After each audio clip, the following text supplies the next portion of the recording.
death is not always an end. Some believe the dead still walk among us, unseen, unheard, but present. Others believe in rebirth, returning again in a new form. And some believe they go on to live eternally with God.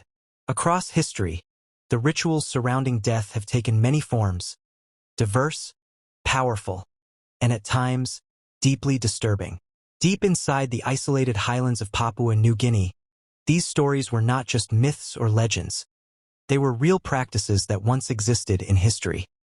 We begin our journey with the Four tribe, where death was once treated in a way the outside world could barely comprehend. When a family member died, certain Four communities believed burying the body was an insult. Instead, the dead became part of a sacred funeral ritual. Relatives consumed the remains, believing it protected the spirit and kept loved ones close even after death. To them, it was an act of respect. To outsiders, it was horrifying. Then the curse began. Villagers developed a mysterious illness that caused trembling, uncontrollable laughter, and slow mental collapse. Entire families disappeared. Fear spread through the mountains as people whispered that evil spirits had infected the villages. But the terrifying truth was even worse. The ritual itself was spreading a fatal brain disease known as kuru.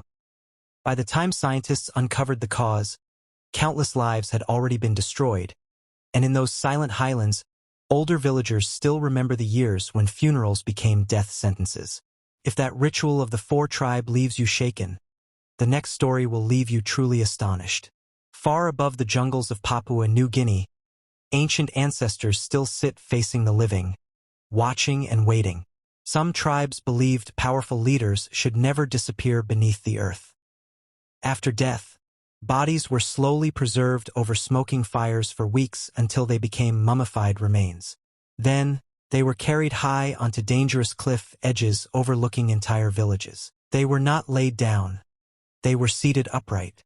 From below, villagers could still see the faces of dead warriors staring across the valley. Children grew up under their gaze, and travelers passing through the mountains reported feeling an intense silence near the cliffs.